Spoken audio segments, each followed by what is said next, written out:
Creative scientists subconscious mind यानी कि अवचेतन मन के सही महत्व को समझते हैं।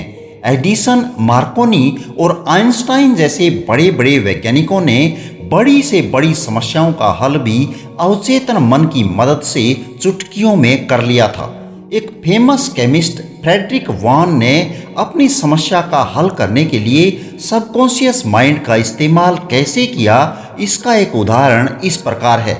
फ्रेडरिक काफ़ी लंबे समय से बेंजीन फार्मूला के 6 कार्बन और 6 हाइड्रोजन परमाणुओं को पुनर्व्यवस्थित करने की कोशिश कर रहे थे, लेकिन सफलता उन्हें बार बार चकमा दे रही थी। थक हार कर उन्होंने अपनी रिक्वेस्ट को पूरी तरह से अवचेतन मन को सौंप दिया और कुछ ही समय बाद जब वो लंदन की एक बस में सवार होने वाले ही थे, उनके अवचेतन मन ने अचानक एक जोरदार फ्लैश के साथ चेतन मन यानी कि कॉन्शियस माइंड को अलर्ट किया। उनके दिमाग में अचानक एक ऐसे सांप की इमेज आई जो अपने ही पूंछ को काटते हुए एक पिन व्हील की तरह गोल गोल घूम रहा था। फ्रेडरिक के सवाल का उत्तर इसी में छिपा था। अवचेतन मन के संदेश ने उन्हें दूसरी डायरेक्शन में ओरिएंट होने के लिए गाइड किया, मतलब उन्हें परमाणुओं के सर्कुलर अरेंजमेंट का सुझाव दिया, जिसे बेंजीन रिंग के रूप में जाना जाता है। निकोला टेस्ला एक शानदार विद्युत वैज्ञानिक थे जो अवचेतन मन का इस्तेमाल बखूबी करना जानते थे और इसकी मदद से कई क्रांतिकारी एक्सपेरिमेंट्स किए। उन्होंने कहा कि निश्चित रूप से मेरी डिवाइस बिल्कुल वैसे ही काम कर रही है जैसे मैंने कल्पना की थी। सबकॉन्शियस माइंड की मदद से ही डॉक्टर फ्रेडरिक बैटिंग ने मधुमेह उपचार में काम आने वाली इंसुलिन की खोज की। इस खोज का आभास उन्हें रात में सोते वक्त सपने में हुआ था।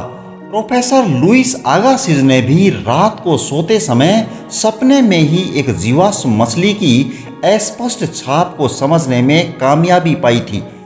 ये भी उनके सबकॉन्शियस माइंड की वजह से ही संभव हो पाया। अब इसका ये मतलब नहीं है कि आपको अपनी हर समस्या का समाधान उसी रात में मिल जाएगा। निराश और हतोत्साहित होने की जरूरत नहीं है। बस अपनी समस्या को लगातार हर रात सोने से पहले अपने सबकॉन्शियस माइंड को सौंप दें और एक दिन किसी ना किसी रास्ते से आपको इसका जवाब जरूर मिलेगा। इसके लिए विश्वास सबसे इम्पोर्टेंट फैक्टर है, इसलिए परिणाम में एक स्थायी विश्वास रखें। डॉक्टर लोथर वॉन ब्लैंक्समीर, जो कि वर्ल्ड वार II के समय रूस की एक जेल में युद्धबंदी थे, उन्होंने बताया कि वो किस तरह से अपने अवचेतन मन का उपयोग करके युद्धबंदी शिविर से मुक्त हो गए थे। वो कहते हैं कि वहां पर उन्होंने हर दिन लोगों को मरते हुए देखा था। युद्धबंदियों को खदान से कोयला निकालने का काम दिया जाता था। जो बंदी अपना काम पूरा नहीं कर पाते थे, उनका थोड़ा थोड़ा खाने का राशन काट लिया जाता था। ये सब देखकर डॉक्टर लोथर ने भागने पर अपना ध्यान केंद्रित करना शुरू कर दिया। उन्होंने बताया कि मैंने अपने अवचेतन मन से कहा कि मैं लॉस एंजल्स जाना चाहता हूँ। मैंने लॉस एंजल्स की तस्वीरें देखी थी और मुझे कुछ रास्ते और इमारतें अच्छी तरह से याद थी और बस मैं वहीं पर जाने की कल्पना करता रहा। अपने अवचेतन मन की मदद से मुझे आइडिया मिला और मैं गार्ड्स को चकमा देने में कामयाब रहा। अपने दोस्तों और आम लोगों की मदद से मैं लॉस एंजल्स पहुंच गया, जिसकी मैंने कल्पना की थी।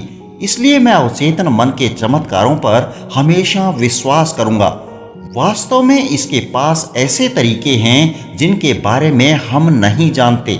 ये वैज्ञानिक जानते हैं कि उनके अवचेतन मन को हर उस चीज की याद रहती है जो कभी घटित हुई थी। उनका अवचेतन मन उन्हें पुराने दृश्यों के पुनर्निर्माण में सहायता करता है। वैज्ञानिकों की गहरी एकाग्रता और अनुशासित कल्पना उनके अवचेतन मन की गुप्त शक्तियों को जागृत करती है। अब अंत में हम ये जान लेते हैं कि हम अपने अवचेतन मन से मार्गदर्शन कैसे प्राप्त करें। जब आप एक कठिन निर्णय लेने और अपनी किसी भी समस्या का समाधान खोजने में विफल हो जाते हैं तो तुरंत इसके बारे में रचनात्मक रूप से सोचना शुरू कर दें। समस्या क्या है और ये कितनी बड़ी है इसकी फिक्र ना करें। यदि आप भयभीत और चिंतित रहेंगे तो आप वास्तव में सोच नहीं रहे हैं, क्योंकि सच्ची सोच भय से मुक्त होती है। यहाँ एक सरल तकनीक है जिसका उपयोग आप किसी भी विषय पर मार्गदर्शन प्राप्त करने के लिए कर सकते हैं। मन को शांत और शरीर को स्थिर रखें। शरीर को आराम करने के लिए कहें। इसे आपकी बात माननी होगी।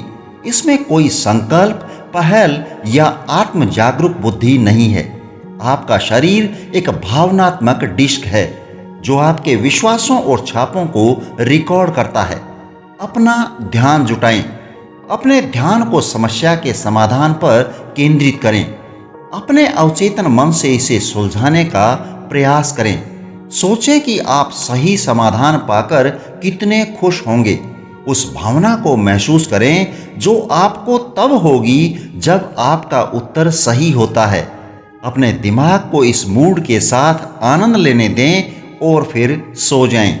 जब आप जागेंगे और आपके पास उत्तर ना हो तो कोई बात नहीं, आप किसी दूसरे काम में व्यस्त हो जाएं।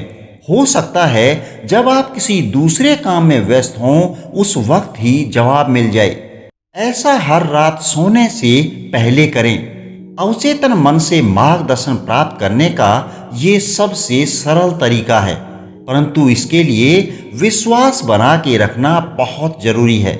तो दोस्तों, मुझे पूरी उम्मीद है कि आप भी अपने अवचेतन मन का उपयोग करके अपने जीवन में खुशियां ही खुशियां ला पाएंगे। यदि वीडियो पसंद आई है तो प्लीज़ इसे लाइक और चैनल को सब्सक्राइब करना बिल्कुल ना भूलें। चलिए फिर मिलते हैं किसी दूसरी वीडियो में। धन्यवाद। जय हिंद, जय भारत।